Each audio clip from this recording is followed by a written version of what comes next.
So, hello there, and welcome back to another Night of the Movies podcast. I'm Spy Knight, and in these podcasts, I love talking all things movies and TV, and whatever I want, whenever I want. And in today's podcast, I'm reviewing this new action rom-com, Novocaine. So, let's get into it, shall we? Novocaine is, as what he said, this new action rom-com starring Jack Quaid, which many people might know from the TV show The Boys. He also had a small role in Oppenheimer, alongside Amber Mid-Thunder, which many people might know as the lead from Prey, the latest Predator movie.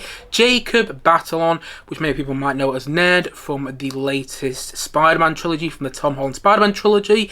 And Ray Nicholson, who is Jack Nicholson's son. So there you go, there's a bit of nepotism when it comes to this film. And here's the thing with this movie, I was not expecting much. My expectations were not high at all, because I did not think the trailers of this film looked like anything special. And although I was hoping for the best for Jack Quaid and Amber Mid-Thunder, because I've enjoyed them in what I've seen them before, I did not think this film was going to be any good. And the Google plot synopsis for this film goes as follows. When the girl of his dreams gets kidnapped, a man, played by Jack Quaid in this film, turns his inability to feel pain into an unexpected advantage as he fights a bunch of thugs to get her back. And the girl he's fighting to get back is played by Amber Mid-Thunder in this film. And honestly, I enjoyed this film. I thought it was pretty solid. I didn't expect much, and I'm not saying it's anything special, but I thought it was a good time at the cinema. And sometimes you want to go to the cinema and have a good time. You don't always want to be challenged. You want to go to the cinema, forget what's going on in the outside world, and just be entertained by what you're watching on screen. And that's exactly what happened when it came to this movie. It does have a lot of problems. This film has plot holes you can drive a bus through. I didn't laugh that much in the film. There's quite a bit of comedy which fell flat for me. Some of the twists, all of the twists are very predictable. I definitely saw two big twists coming. Yeah, from a mile and a half away. The writing, some of the dialogue is creaky and generic. The action sequences aren't anything special. I mean, they're entertaining, but they're not anything special. And the film is a little slow in its first 20 minutes. And there's a B storyline with these cops followed on with what's going on with what's happening with Jack Quaid's character, which I thought was unnecessary and didn't really add anything to the film. But I tell you where the film was saved for me, in the lead two performances from Jack Quaid and Amber Mid-Thunder. Those two performances brought a lot of charisma and brought a lot of energy to the film. Jack Quaid is a great lead. I didn't know if he could lead a film because he didn't play a lead role. I mean, he plays one of the main roles in The Boys, but he's not the lead in The Boys. He's not Homelander. He's not Carl Urban's character. He's not one of the main two big roles in The Boys. And so I didn't know, and also that's a TV show. And TV show isn't a film. Just because an actors are great on a TV show doesn't mean they're going to be great in a film. And I didn't know if Jack Quaid was going to be great in this movie. He leads this film with charisma oozing off him. He is wonderful to watch.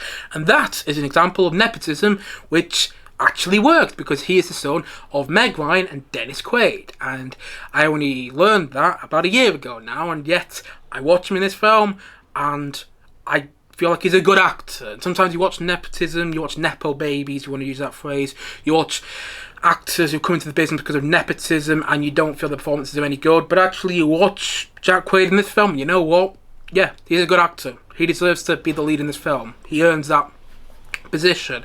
And Amber Mid-Thunder is also wonderful to watch as the love interest. I'm glad to see her getting more roles after Prey, in which she kicked ass in. I don't really use that phrase, but you know, for lack of a better phrase, she kicked ass in Prey, and I thought she was great in that film. And I thought she was also good in this film. And I thought the love story between Jack Quaid and Amber Mid-Thunder's characters were believable. I thought it was a convincing love story, probably more convincing than the love story in the Snow White remake, which is Not something I expected to say. I also didn't expect to compare this film to the Snow White remake, but I suppose both in cinemas right now, so why not? Also, I love the concept with this film. I love this whole idea of this guy who can't feel pain, and I love how this film plays around with that concept. It has fun with its concept. It doesn't take itself too seriously. So many times you get these ideas, these sort of superhero adjacent ideas, a man who can't feel anything. You get these sort of ideas and they take themselves way too seriously. I'm not saying there are parts of this film which don't take themselves seriously. There are serious parts of this film for sure, but it also has fun with itself. And I like to have fun with itself because it's a concept, it's a flawed concept. It's a concept which you can poke holes in all around. But because the film has fun with its concept, I had fun watching it. It didn't take itself too seriously, and that was okay with me.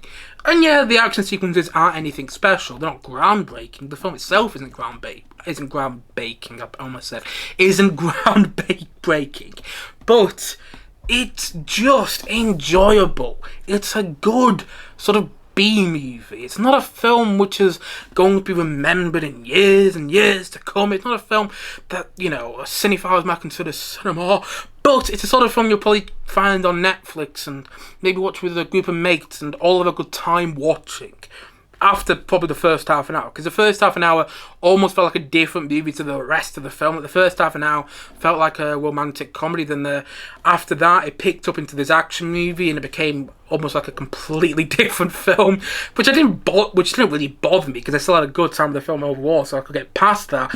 But yeah, if you do watch it on Netflix, which I do reckon it's going to be on pretty soon because the film hasn't done well at the box office, so putting it on a streaming service to try and make some money back within the next couple of months. But when it does end up on a streaming service, give it a bit of a chance because it picks up, and I do think we'll have a good time with it.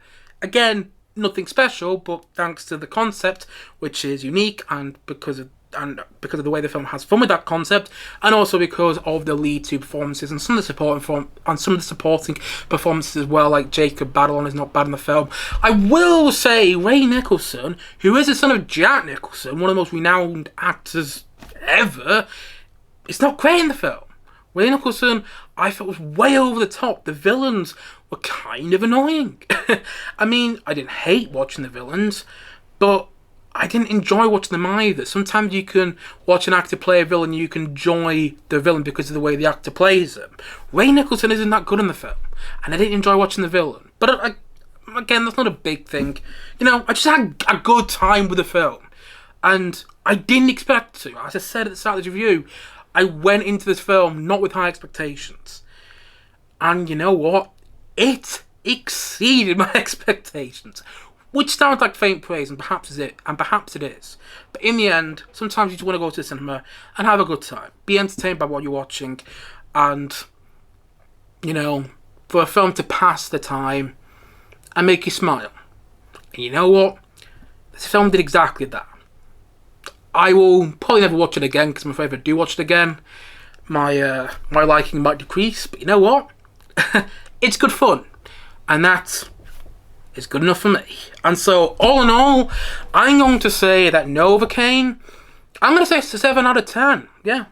Gotta give it a 7 out of 10 because I had a good time with it, you know. And again, that was good enough for me because I haven't had a fun experience like this in the cinema for a while. Funnily enough, a lot of the films I've been watching recently, some of them have been really good and they've been really great, but I can't think of a film where I've just gone to cinema and had a good time watching it.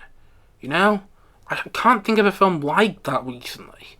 I mean, there probably is, I'm just forgetting it, but yeah, I just got to go to the cinema and reminded that, you know what, some films are just meant to entertain you. Nothing more, nothing less. And that's exactly what this film did. So yeah, I enjoyed it, and I thought it was a good time at the cinema. Although you probably don't need to watch it at the cinema. You could probably wait for it to come out on Netflix and still be just as entertained by it as I was in the cinema. But nevertheless, I thought it was a good time at the cinema. And so, that is why I'm going to say once more that Novocaine is a 7 out of 10 from me.